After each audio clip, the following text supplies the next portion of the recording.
Falando sobre fé, a gente precisa voltar para a história do Padre Renato, né, Silvio? Então, haja fé, viu? vamos lá. Conta pra gente sua história, quando você se sentiu vocacionado para essa função nobre, como é que aconteceu, se você teve alguma dúvida, sua família. Conta sua história pra gente. É interessante a gente falar sobre a história vocacional. Às vezes as pessoas têm muito aquela questão de que houve uma voz de Deus, não sei o que. Tá? Acho que a gente vai compreendendo o chamado de Deus ao longo da história mesmo, nossa. Até então, eu falo que eu só fui compreender mais o meu chamado para essa questão religiosa depois que eu entrei na vida religiosa.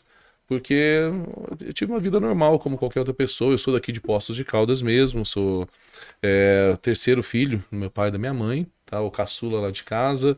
E nasci e fui criado lá no conjunto habitacional, então estudei sempre lá. Tive uma vida comum, como qualquer pessoa.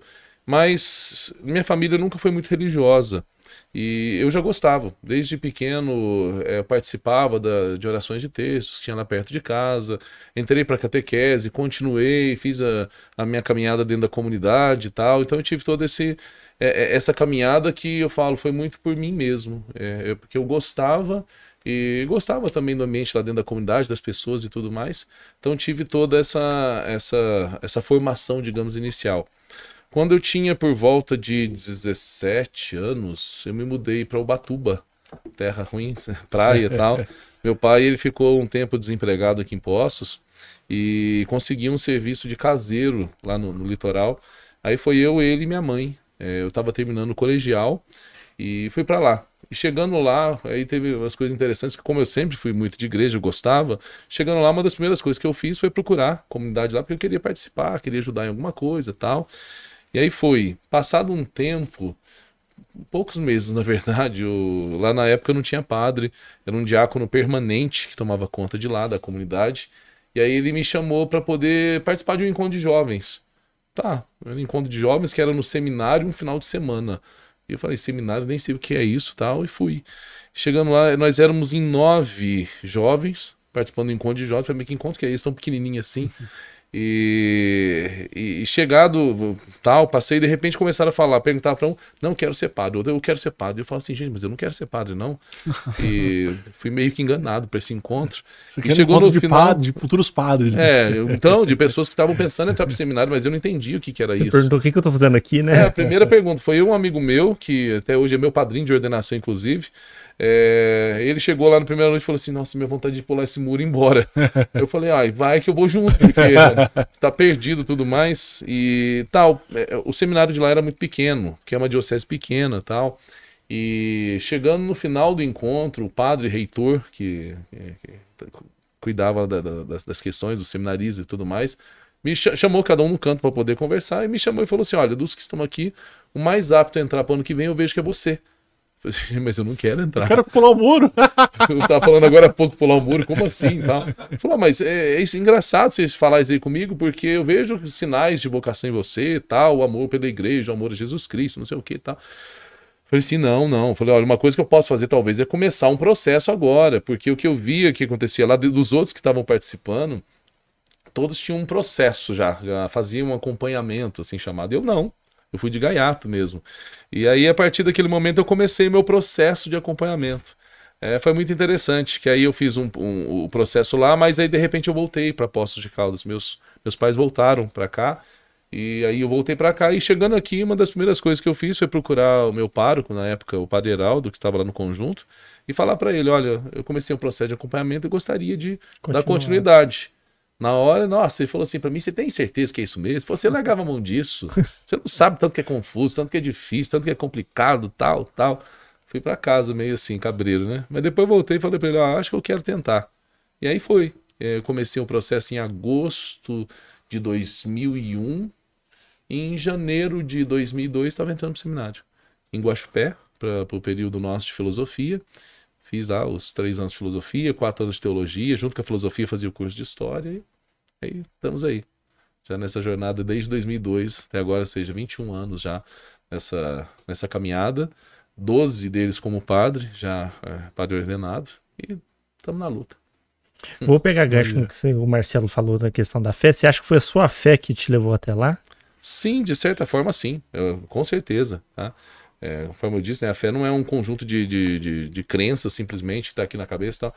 É aquilo, eu me deixava levar por aquilo. De repente eu comecei a fazer a leitura da vida a partir daquela experiência, até mesmo olhar o porquê que eu fui participar daquele encontro, o porquê que de repente me chamaram para poder entrar para o seminário e tal, o porquê dessas coisas. Eu falo, olhando pela ótica da fé, se fosse olhar pela ótica racional, falar não, tal, e não faz sentido. Mas pela ótica da fé, fala, olha, às vezes é uma forma que Deus utiliza para poder chamar.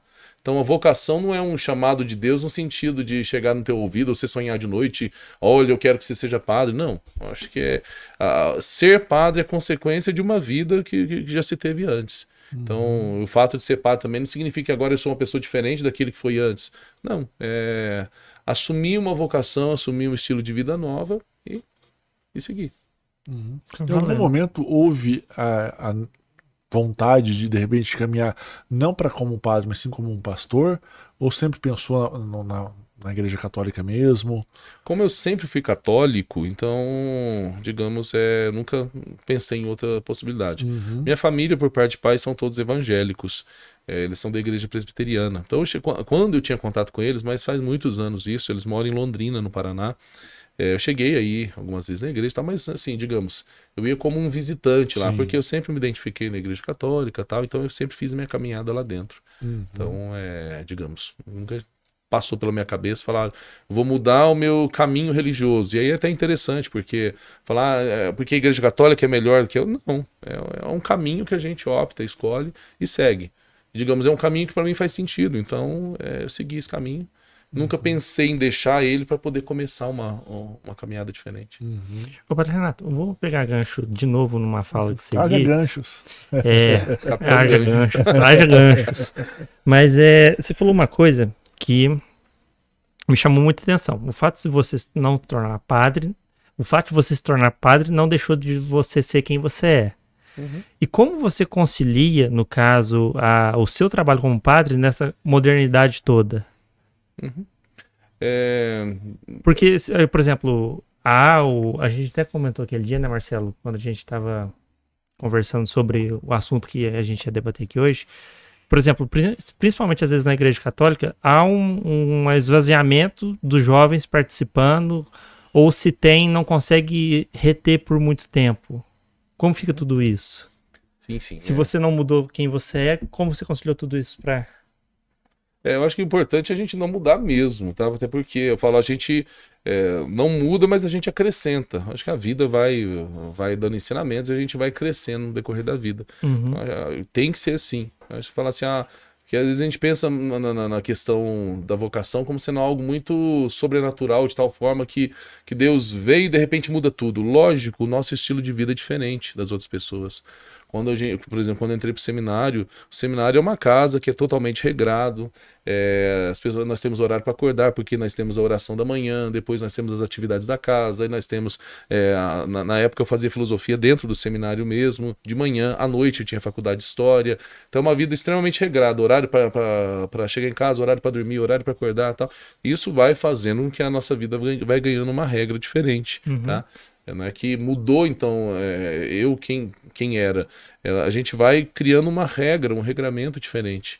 E isso vai, logicamente, conduzindo a gente, fazendo com que a nossa história passe a ter esse certo regramento, de tal forma que depois, quando a gente se torna padre, me lembro muito bem quem eu era no passado, sou aquela mesma pessoa, sou o filho lá da minha mãe não me chama de padre, então não existe isso, porque sou a mesma pessoa, meus amigos não me chamam assim também. Tua mãe puxa a sua orelha ainda quando precisa. Sim, e como? Minha mãe é aquela famosa mãe coruja, mas a mãe também pega no pé até. Então, assim, é uma vida normal como de qualquer outro jovem. A diferença é que a gente passa por um processo que digamos, norteia a gente de um modo diferente. E sabemos, lógico, que mesmo na minha época também não era tão diferente assim.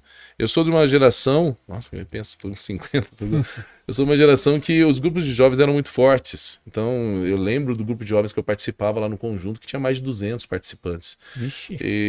Mas era uma época, isso era aquele contexto. Desses, hoje, poucos permaneceram dentro da igreja, continuaram a caminhada e tal, o que é normal que seja assim. Lógico, a gente sempre vai, a história ela vai sempre oscilando, hora lá em cima, hora lá embaixo, tal. E em todos esses momentos, eu acho que a gente vai fazendo leitura e leitura até de fé em cima disso. Então, os jovens hoje, por exemplo, eles estão na igreja, uma parcela sim, uma parcela na igreja católica, uma parcela participando de outras religiões e uma grande parcela que está fora desse contexto. Mas, digamos, aqueles que estão, até hoje a gente vive essa dinâmica vocacional também. Falo, eu tenho um jovem lá da minha paróquia que veio com mesmo, gostaria de fazer experiência e tal. Hoje está lá no seminário também. Então a gente sabe que do meu bairro, por exemplo, nós somos em 2 padres. E se for pegar o conjunto habitacional, é um bairro que tem mais ou menos uns 20 mil habitantes, talvez. Então, ao longo de toda essa história, apenas 2, tá? Mas então a dinâmica é essa mesmo. Às vezes a gente pensa assim, então Deus chama muitos e muitos entram e muitos se formam. Não é assim. É uma parcela pequena, digamos, dentro da parcela de jovens que participam dentro da comunidade, uma parcela muito pequena é aquele que entra para essa questão da vida religiosa e vai levando a vida. Nesse aspecto que você comentou de ser padre, mas antes de ser humano, o ser humano traz uma série de imperfeições. Provavelmente tem padres mais nervosos, agitados.